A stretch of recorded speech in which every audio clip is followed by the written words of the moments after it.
gonna greet everyone. My name is Jacques. If this is your first time, what we'll do is we'll ask the artist to introduce himself, and then if you have questions, please raise your hand, and I'll pass it to someone, and then when they're done with their question, we'll pass it to the next person. Okay? Kabaka? Well, my name is Kabaka Pyramid, in case anybody didn't know. I'm a reggae artist from Jamaica. What would you like to know about? Thanks, big up on yourself. Thanks for being here. First question. Who's next? After her? There, okay.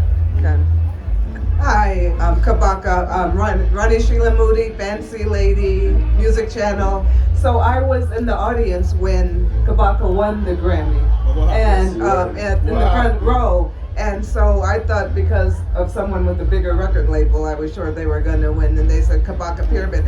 I said, what? Kabaka Pyramid? Rastafari! And he said, Rastafari. That's a fact. Yes. That is a fact. Give thanks for that. So take us back to that afternoon in February and your whole experience. What was that like, hearing your name called and being rewarded for such excellent work? Yeah, it was a very surreal feeling. I didn't go to the Grammys prepared to win. I was just really there for the experience. And because when you check, you know, obviously Shaggy, Sean Paul, Protege, Coffee and myself, I was the only first time nominee. Me and Protege were the only ones who hadn't won it before. So I thought the odds were pretty much stacked against me. You know what I mean? But watching the ceremony, and then we always hear about this pre-ceremony that, you know, the television one is one that, but the reggae one is never on television. So I was thinking the pre-ceremony is gonna be this small room where, you know, just a few other awards. But then I realized that the pre-ceremony is kind of the real Grammys. It is. You know, it's like the majority of the categories are in that one. But they just do the most commercialized ones in the telecast, you know what I mean? And you've seen a lot of awards for songwriters, for a lot of other genres. You know, even big genres like rock and roll and jazz and all of them things was in the one that we were a part of. And just watching other people accepting their awards, I started to think to myself, like, what if I actually win? You know what I mean? Like, that was the only point I really thought about that. You know, and I started to put some thoughts together of, you know, who I would big up and stuff like that. And when they said my name, it's like, I just felt this rush, this surge come through my body, and it was just amazing. And my head literally just fell down into my lap, and I was just like, I just stood there for a couple seconds before I got up, and everybody, my mother was beside me, screaming, jumping, dancing. You know, my team was there, everybody was making noise and thing. But yeah, just walking up there, it felt unbelievable, like, you know, like in a dream or something like that. But we just, you know, think about all the years of work we put in, myself and the team and everybody, and, you know, obviously for like Damien believing in me and really putting his energy towards my last 2 albums. You know, so it was a great feeling for sure. It was a great feeling. And I love how you took your whole team, from your mother to the producer to the publicist. Yeah, man, I like how you took everybody there. For sure, big up Ronnie, and not everybody was there with me. It was good to have so much family with me, you know? Yes. Right. Definitely a great feeling. Great, but welcome back. Yes. Yeah, no, trust me, the love we receive from everybody around the world for, you know, you could tell that it meant a lot to people, you know, to see us win, and a great, you know, it's like the underdog kind of feeling, you know what I mean? Like, you can really achieve anything you put your mind to. Yes. How close did you get to Beyonce? Did I see Beyonce? I think, no, I don't think I saw Beyonce, because after I won the Grammy, I went back through the press tent and kind of did back some more interviews, and I saw LL Cool J and a couple other people. Most of the people I didn't know who they were, you know, because I don't too follow up, you know, modern music like that. But I didn't see Beyonce, but we didn't even stay for the the telecast. We just went to celebrate. All right, You know what I mean? heard that. So I wasn't too into it. It just felt like a big, I don't know. Yeah, I felt like we saw the real Grammys. At the, you know, with all of the musicians, and just I felt like I was a part of a real community. Right. But then when I went back to the press tent and I saw everybody in these crazy outfits, and I was like, nah, I don't think this one is for me. You know what I mean? And Keep it we real. just went for dinner and, you know, let's pop some champagne and things, so that was good. Nice, nice. We were so excited. Good day, Kabaka. This is Lyndon Johnson from Carrot Press. Blessed love that. Yeah, we've been doing the publication for 23 years now. See. Called it Carrot Press. Congratulations on the Grammy. She actually first me. I was going to ask a question because I always want to ask that question. How you feel being the underdog? But you have answered the question. Yeah. The question I want to bring it back is today. You know, performing today at this festival. Yeah. I know what you find so special about this festival, the Sierra Nevada Festival, with your experience? Just the vibe. Like from you stepping in, you just get a vibe like it's a real community. You know what I mean? Like there's a different energy about this festival from the first, and it's special for me, as I said before. This was the first time me and my band traveled as a team who came to this festival. You know what I mean? So I remember, you know, the first time we stopped for food on the road, and I remember what everybody ordered and all of them things, and then we came to the festival and it was just a vibe. I think we were at one of the smaller stages, so I've seen the growth over the years where we go from that stage to the main stage, and you know, performing later down in the evening now and going on right before Lucian and so. You know, it's just a joy. It's a part of our journey, this festival, you know. Yeah man, great work. Last question I want to ask you. How did you get the name Kabaka Pyramid? You know, I was just looking up African names online. Cause as a Rasta youth, you know, I felt like the names were given were like some slave names, you know what I mean? And yeah, I just wanted to identify with Africa. And I found that Kabaka means king in Uganda. And it just resonated with me. You know? Powerful name. Thank Yeah, you. man, give thanks. I'd like to ask a quick question, then raise your hand if you want to go next. You're next. All right, quick question. Bevel Rock Music. Yeah, The band is called the Bevel Rockers. yeah, And unlike most artists, most shows that you see, you have an artist and then they got a band. Yeah. And the identity is not really a thing. It's all about the artist. When you travel, when you do shows, you have a band that's a part of your identity. Definitely. You have a team, you know, with your management that is a big part of what you do. And I was wondering if you could say something about, like, not just being an artist, but about the team and the process that got you there. no, for sure. So my management team consists of my two best friends from high school. You know what I mean, my closest friends, and we've been from way before I even knew I was going to be an artist. These were my friends, you know, and they've seen the whole journey. They know who I am to the core. They keep me grounded, you know, and I value that. And they're really intelligent, and they, you know, everything you see that I've been able to achieve is because of the team effort. My musicians is the same band from 2013 when we came to Sierra Nevada. I've never changed my musicians, you know what I mean? The same 4-piece from them time, you know, and it's just we have a real camaraderie, you know, and a real family energy amongst us. So that helps me to grow. We keep each other on our toes and we keep growing together, you know. I love to see it. Give thanks, man, give thanks. Hello, hi. So I was wondering, what's the deep meaning behind the song Capitalism? Yeah, so No Capitalist is the title. I mean, you know, as a Rasta youth still, cause Rasta is what teach us everything we know about, you know, anything to do with consciousness, elevating your mind and your mental state and what's happening in the world. World politics is Rasta make we think about them thing there. And when I analyze it, you know, seeing Rastafari families and communities, you know, living within unity and living off the land, growing what you eat, eating what you grow, you see that that's a complete opposite to this world economic capitalism system where, you know, you have hundreds of thousands of acres of land in Brazil and you grow one crop there and you send it on ships and planes go everywhere else in the world, and you pick the fruits and force ripe so that you can go sell them in London and things like that. So you find that all of that is just a money-making scheme, and we suffer from it because, you know, everything is deteriorated so that people can keep making profits. So as long as profit is the main motivation and not the well-being of people, I think we're going to see the symptoms and side effects of society all around.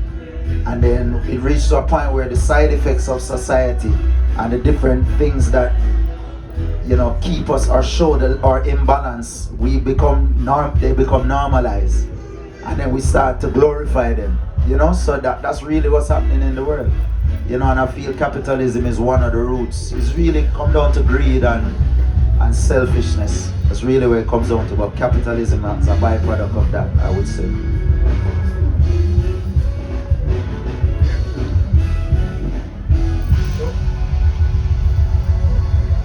Bless up, King. Oh, Thank God. you, and thank you bringing back to the 80s and the 90s, right? Give And thanks. 100%. Give thanks for that right there. And so my question is, being Northern California local, I'm hearing myself on this as well. So, real quick, going to the 80s, going to the 90s, and being able to like really share that vibe and share that culture and be able to like give those vibes back to Northern California and California as a whole. Where do you think the next generation is going to go? Are you guys ready for electronic music, reggaeton, and the rest of it? And so we can kind of all work together with the DJ, with the dance hall, and because the story is so important that you all tell. And the vibe is, and so you all do, Jamaica, favorite place in the world, right? And so when you guys come to Northern California, you share that message. And so how do we then hit the youth, right? How do we kind of hit and connect with the next generation? I mean, I think each generation kind of has a responsibility to almost feed their generation. So like, all right, when I'm creating music, if I'm going to sit and think, how am I going to get to the younger generation? It's like, what about all the people that came up with me and love what I'm already doing? It's almost like each generation has a time capsule of music, and it's like, I'm going to still have the same fans 30, 40 years from now who are still going to want to hear No Capitalist and Well Done and all of that. And it's almost like I represent that era. But that's me as an artist speaking. As a producer now, you have to think about what's the market for your music, where do you want it to go. You know, there's my generation and above is not multiplying. That generation is there. That's you know, if anything, it might sound morbid, but that we're gonna die off eventually. You understand? Yeah. So it's like, if you're thinking of expanding, that's when you think of the youth as a producer now. So I try to think about what is what's going on within music, try to be strategic about it. But as far as me myself, I don't try to go too hard in terms of pleasing the youth, because I have a certain frequency I resonate with, and that's based on what was happening when I was 14, 15 years old. I think that's what really determines what vibe of music you rock with. When you're going through puberty and your body was changing, and then what's the type of music that really stood out to you? And a lot of people tend to stick with that right throughout the course of their life. You know what I mean? So for me, it was 90s reggae and dancehall. You know, Luciano, them, Sizzler, them, all of that. So I will always have an element of that within my music. And then it just depends the producers I work with and what kind of vibe. But I do believe that reggae music, this is something I say all the time. Reggae music's biggest blessing is its own demise. And it's that we're so creative with the music. We have so many different ways to express reggae music. Like what Luciano is doing right now on stage is reggae. What Coffee does is reggae. What Skilly Bang does is reggae. What Shensia does is reggae. What Bob Marley did his reggae. It's so diverse. But at the same time, when you think of reggaeton, it's kind of, there's a consistency there. When you think of Afrobeats, there's a consistency. When you think of rock and roll, there's maybe I'm not so deep in these genres, maybe I can't tell the variations, but to me, I think reggae music is so diverse, and that it's a blessing, because that's why so many different walks of people can identify with the music.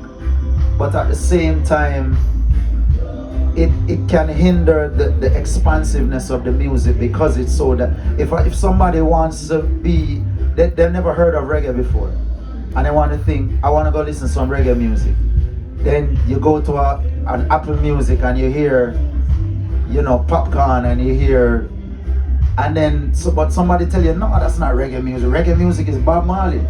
So you know what I mean. So it's a blessing, but at the same time, I think if we were able to, have one sound and stick with that for the next 20 years, reggae would be the biggest genre of music on the planet. And that's what Afrobeats is doing right now, and that's why it's taking off, because there's a consistency there. And I don't know if that will ever happen. I'm not advocating for us to just do one type, but marketing-wise, strategic-wise, business-wise, that would be something to look into, you know what I mean? Well said, thank you. So I believe that with electronic music, it's kind of all on a vibration, the same way, it's easy for a whole crowd to come together and to get on a vibration with their electronic music. Same with reggae in a different way. But so that's kind of what we're working towards too with Northern Nights, and also with this. This is much before our time, or before my time. I came here 10 years ago for the first time and was mind blown. But the funny thing is, I think electronic music is one of those genres that actually stem from out of dance or DJ culture.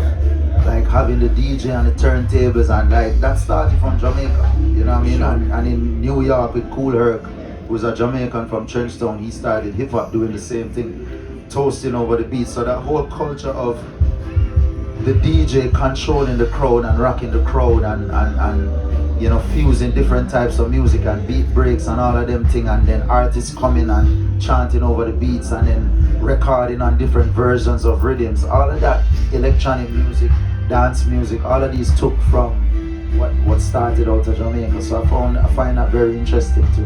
Right, and the Bay Area, especially Bay Area, has its own culture, a crazy culture that is, it can include almost everybody in it, and everybody kind of knows about it that's from here, From Mac Dre, everybody else, it's like very inclusive. And my question to you isn't so much on that topic, but it's more what brought you to the studio the first time, or kind of like what was your calling towards music, as like, this is what I'm gonna do with my life? Well, for me, it stemmed from really wanting to make a difference in people's lives. And I know that kind of sounds cheesy, but Sizzla's music changed my life. You know what I mean? So I always felt like if I could do that for somebody else with music. So from I started to write music and mess around with, from when I couldn't sing to save my life, I used to rap. You know what I mean? That's what I felt more comfortable rapping, And it was always trying to spread the knowledge that I've digested from books I've read and things like that, and raise awareness and consciousness through music. Because I feel like there always needs to be people who's doing that, who's playing that role, that has that particular calling. Yeah, for sure. Before I pass the mic to the next person, raise your hand if you have a question. Okay, I'll go like this next. But I gotta follow up. The Chasing Status, Murder Music. You with artists from other genres, because you're so lyrical, for fans of reggae, but just fans of music in general. Things like, following up on what we all saying, like you with Raekwon of Wu-Tang, leads me to ask this question. You can do anything, you can do any genre, but if we stick with hip hop, I'd like to know if there are any artists, now you're a Grammy winner, you're a household name in so much of the world, which we're all overjoyed about. So now it's just like a fantasy list. If you could pick any hip hop artist, or EDM, or drum and My question is specifically hip hop artist because Yeah. I know what a hip hop head he is and what a lyricist he is. If you I'll could pick follow. who would you want to do a song with? Black Thought, The Roots. Oh, yeah. Right, play it, yeah. Definitely. Right on. In her prime, Lauryn Hill. Right. You know, I think she's probably a top 5 rapper, male or female, all time. You know what I mean?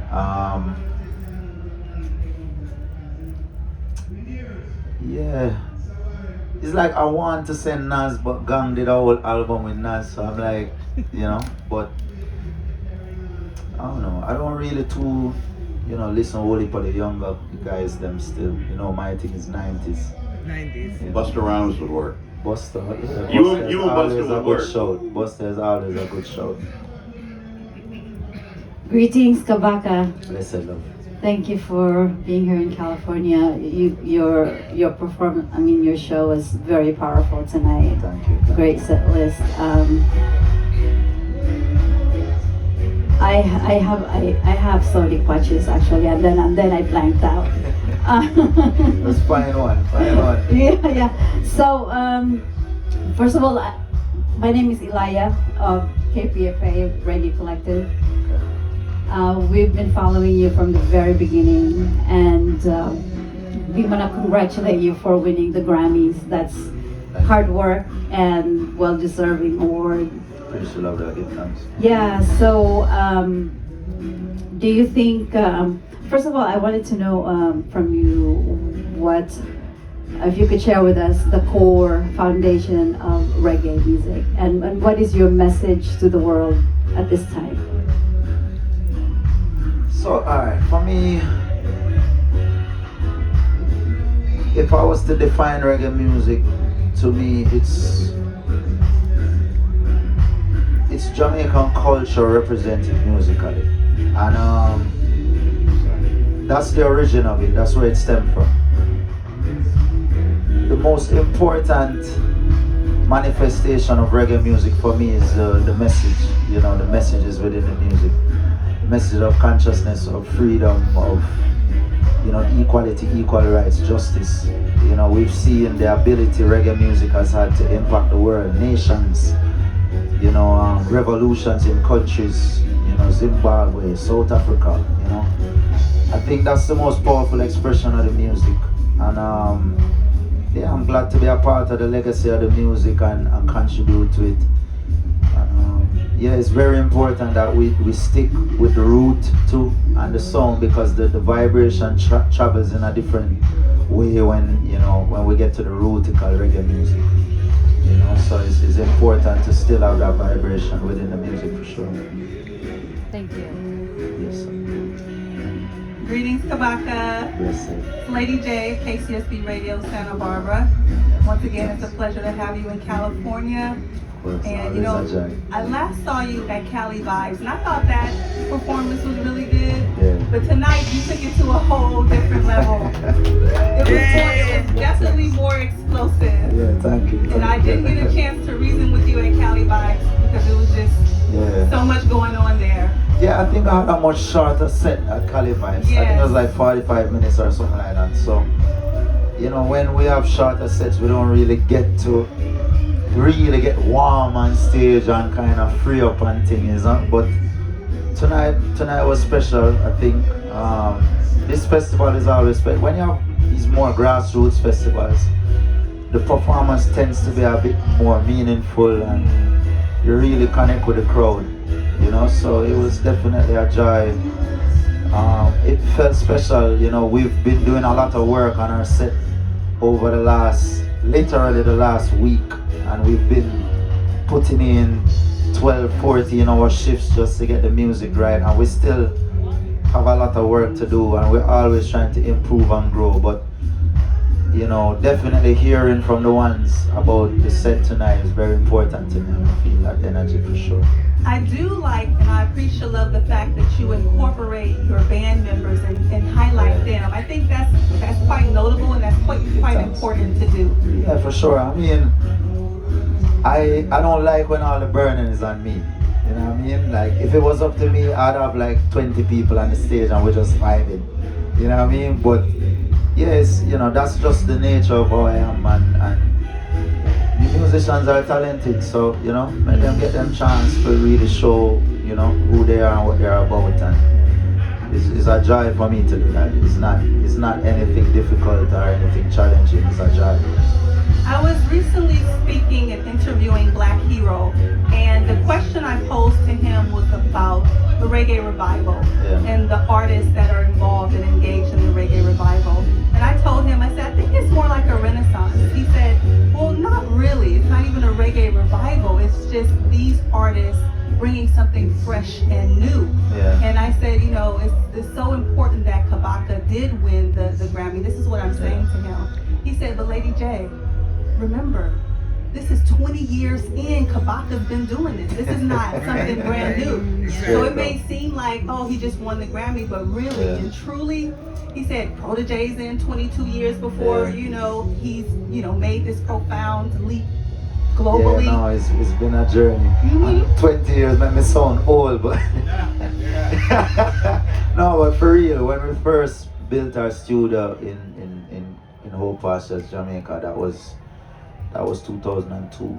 So, you know, it was just experimenting and messing around with music, whereas just coming out of high school and things. So yeah, I've been putting in the work over the years. It's been a long journey, and I was fortunate to start releasing reggae music in a time where a lot of talented artists were around and we could all support each other. And I think that's what people love the most, the unity that we all show, you know, and being on stage together, being on songs together, just holding vibes and energy, going on tour and booking up, you know, these young artists with them, you know, 5, 6, 7-piece bands, and we're coming home with no money in our pocket because we just want to present the music the right way, you know what I mean? And yeah, we did that for years, and I think that's what people saw, and they felt like we were reviving a kind of energy that they missed, you know what I mean? So that phrase was really coming from the fans of the music. It was never from us as the artists. You know, I did a song called A Revival, but I was saying we all have a part to play, because I kind of got tired of people making it seem like there's a roster of artists and it's just certain names, and like if you're not on that list, then you're not a part of. I was never about that. You know, we are all part of the revival. Everybody who is coming to the shows, everybody who is posting the music, supporting these artists, the promoters, the graphic designers, like everybody who is helping us to build these brands and these, you know, the movement. So that was the reason why I did that song, and I still enjoy performing it to this day, you know. We've got time for one more question, y'all, and do remember when Luciano's... Come on, but watch Luciano. Yeah, when Luciano's set is done, we'll have Luciano here, but one last question, y'all. Not really a question. I just want you to know I appreciate all the work you're doing. Give thanks, uncle. And really and truly, you have to be courageous in this time, because this is a revolutionary thing going on, you know. That started way forward when I was managing Joe Higgs. He told me he had a purpose with reggae, and he referred to it as the 3 E's. And I try to let people remember that.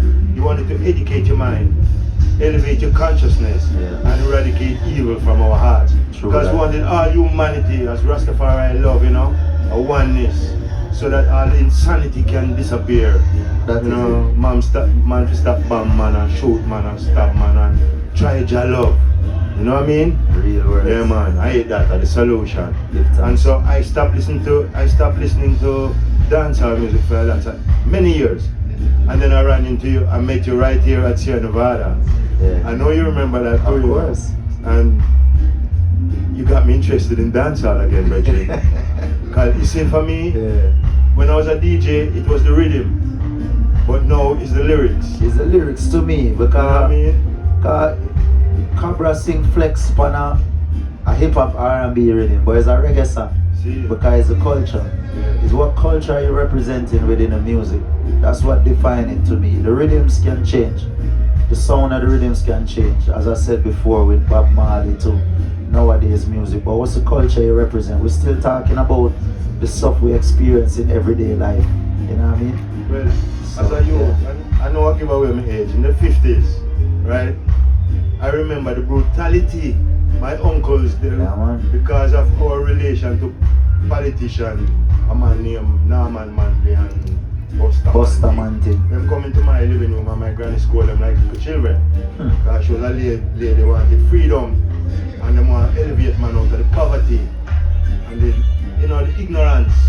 So I come to see the young lion them doing it and holding the struggle said we.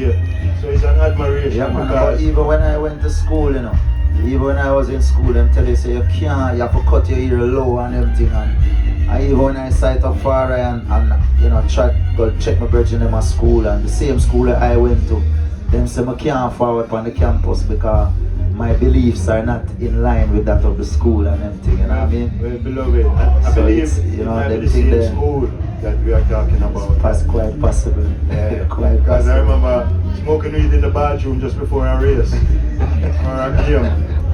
And you know, father, whatever his name, I won't say.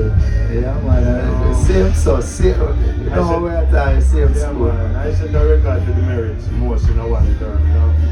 And it's just the radicalness. And I realize now it was just Rastafari vibration. So don't give up, stay courageous, equal rights and justice stands for all. You know, because Jah no partial. None time. When lightning God come, destruction come. When fire God come, destruction come. Thunder God, you know. So we prefer love. Because love is lovely, but war is very ugly. So Jah love to everyone. My name is Johnny Black. Salute to everyone.